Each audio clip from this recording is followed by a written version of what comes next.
Мифы о строительных компаниях. В ходе строительства цена вырастет, цена до конца строительства не меняется.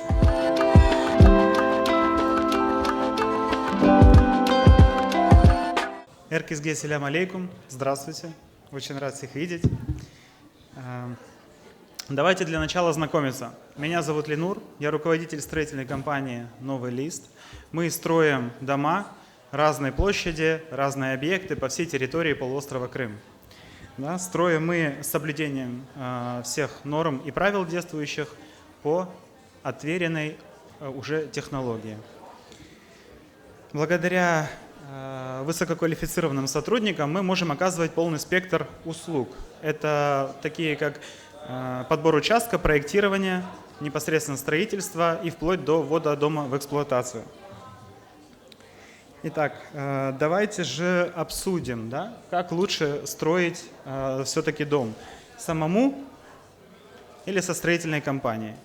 Мы до этого уже поднимали эту тему, выяснили то, что строительство у нашего народа в крови.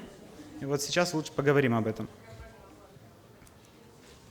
Рано или поздно в жизни каждого человека возникает вопрос о строительстве дома. То есть для себя, для детей или там, для родителей, но вопрос возникает, особенно у крымского татарина. Привыкли, да, то есть все строить сами, своими силами. Сейчас время немножко поменялось,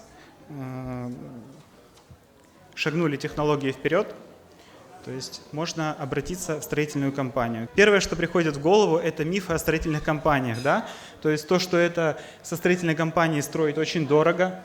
То есть могут обмануть в смете, в ходе строительства цена вырастет, специально будут затянуты сроки или наоборот сделают очень быстро и тяп-ляп, да? Нельзя будет клиенту следить за скрытыми этапами работ, будут использовать некачественные материалы и сразу нужно внести полную сумму денег. Как оно на самом деле есть, по факту. Следующий слайд, пожалуйста. Следующий слайд, пожалуйста. На самом деле, если строить самому, затягивание сроков, оно и происходит, если строить самому, потому что когда строит строительная компания, есть четко выверенный план-график, план выполнения работ.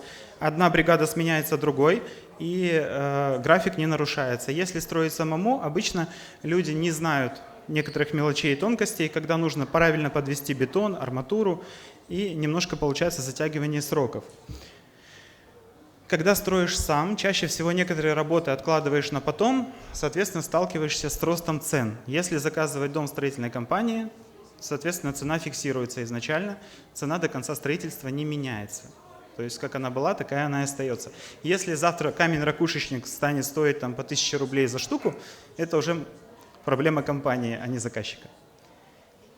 Риск ошибок в технологии. То есть, да, если строишь сам, скорее всего, не очень много домов было построено, поэтому со строительной компанией, то есть, когда на потоке все стоит, это, наверное, уже, у нас уже более 50 домов, то есть риск ошибок, он минимизирован. Ну и опять же, да, то есть строительная компания, она продает не саму технологию строительства и бригады, да, она продает спокойствие для клиента. То есть у клиента не болит голова, он приезжает, только смотрит, как все возводится и уезжает, довольный. Ну, в нашем случае это так, Аллах ашкур. Вот. И опять же, касаемо кадров, да, высококвалифицированных, то есть в нашем штате работают архитекторы, которые собирают качественный проект, по которому потом идет строительство. В нем просчитывается количество арматуры, ее диаметр, нагрузки. Ну, не буду сложные термины говорить. То есть лучше строить по качественному проекту, чем без него. Почему? Потому что, во-первых, проект, он экономит бюджет. Если в проекте указан размер фундамента, соответственно, его можно правильно осметить, посчитать, и не будет перерасхода материала. То есть не останется он на участке и не испортится. Ну, в целом, вот такие вот плюсы и минусы. Да?